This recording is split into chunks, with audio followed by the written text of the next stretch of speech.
தையல் கலை பயிற்சி எல்லாரும் பழகுறீங்க இல்லையா? பழகுறவங்கெல்லாம் ஒன்று கவனிச்சிங்களா? நம்ம ஃபஸ்ட்டு போனோடனே நமக்கு என்ன பண்ணுவாங்க? Paper cutting.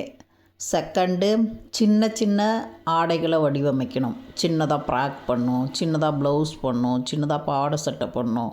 இந்த மாதிரி சொல்லி தருவாங்க. அடுத்து எம்மிங்கு, ஊக்ஸ் கட்டை இந்த மாதிரி சொல்லுவாங்க. நீங்கள் நல்லா யோசித்து பாருங்கள். நமக்கு இந்த சின்ன சின்ன ஆடைகள் வடிவமைப்பதுனால நீங்கள் என்ன கற்றுக்க முடியுது உங்களால்? இப்போ நம்மள அதில் சுற்றளவு எடுக்க முடியுமா? உயரம் எடுக்க முடியுமா? நம்ம ஒருத்தருடைய ஆடையினுடைய அளவை எடுக்க முடியுமா? இது இப்படி இருக்குன்னு சின்னதாக வடிவமைக்கிறோம், கரெக்டு. ஆனால் அது நமக்கு யூஸ் ஆகாது. அதனால் நமக்கு அது டைமும் நம்மளுடைய பணமும் நம்மளுடைய நேரமும் தான் வேஸ்ட் ஆகும். நீங்கள் மாதம் ஃபீஸ் கட்டிட்டு போவீங்க. மாதம் 1000, 500 இல்லை 2000, 3000 நீங்கள் எவ்வளோ கட்டிங்கன்னா அந்தந்த ஊருக்கு தகுந்த மாதிரி அந்தந்த கிராமம்னா கம்மியாகவும் நகரம்னா அதிகமாகவும் அதுக்கு தகுந்த மாதிரி ஃபீஸு சொல்லி அதுக்கு தகுந்த மாதிரி நீங்கள் கட்டுவீங்க. இப்போ ஃபீஸ் பணம் கட்டுறது ஒரு விஷயம் இல்லை, பணத்து கட்டுறதை விட்டுருங்க. இப்போ நம்ம டைம் எவ்வளோ வேஸ்ட் ஆகுது? குறைஞ்சபட்சம் 3 மாதம் இதுவே நடத்துவாங்க. அதுக்கு தேவையானது என்ன?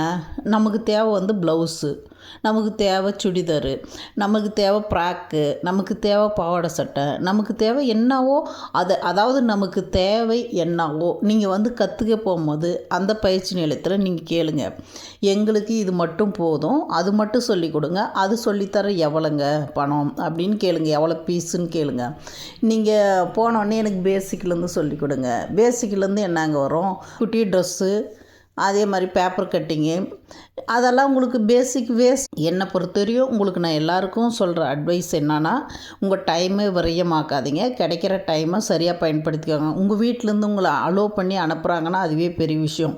நம்ம எப்பவுமே அந்த ஃபேமிலி சூழ்நிலையிலேருந்து வெளியே வர்றதுன்றது ரொம்ப கஷ்டமான விஷயம். ஏன்னா குழந்தைய பார்க்கணும், வீட்டை பார்க்கணும், எல்லாத்தையுமே நம்ம பார்க்குறப்ப நம்ம தான் பேலன்ஸ் பண்ணணும். அப்போ நமக்கு என்னென்னா உடம்பும் ஒத்துழைக்காது, மனசளவுலேயும் ஒத்துழைக்காது, கொஞ்சம் டெவலப் ஆகணும்னு வருவோம் இல்லையா? அப்போ நீங்கள் என்ன பண்ணணுன்னா அதுக்கு தகுந்த மாதிரி டைமை ஃபிக்ஸ் பண்ணணும். நான் இப்போ 15 டேஸ் இல்லை 1 மந்த் நான் போனால் ஒரு மாதத்தில் கற்றுன்னு வெளியே வந்துடணும். அதுக்கான ஃபீஸ் என்னங்க அதை சொல்லுங்கள், நான் கட்டிட்டு நான் கற்றுன்னு போயிடுறேன், அதை மட்டும் எனக்கு கற்றுக் கொடுங்க அப்படின்னு கேளுங்க. அது மாதிரி அதுதான் உங்களுக்கு கரெக்டாக இருக்கும், அதுதான் பெஸ்ட்டும் கூட.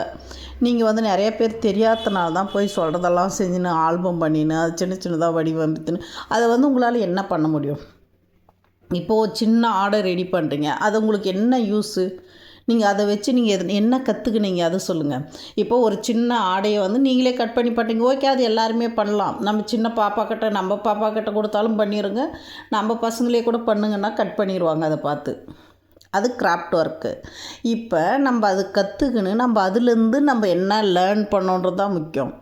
நீங்கள் ஒரு குட்டி ட்ரெஸ்ஸு ரெடி பண்ணீங்க, அதுலேருந்து நீங்கள் என்ன கற்றுக்கினீங்க?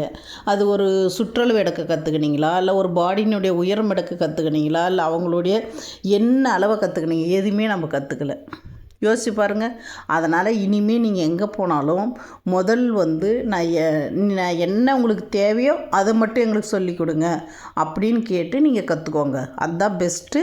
இந்த வீடியோ உங்களுக்கு பிடிச்சிருந்தா ஷேர் பண்ணுங்கள், லைக் பண்ணுங்கள், கமெண்ட் பண்ணுங்கள். உங்கள் ஃப்ரெண்ட்ஸுங்களுக்கும் இதை ஷேர் பண்ணி விடுங்க.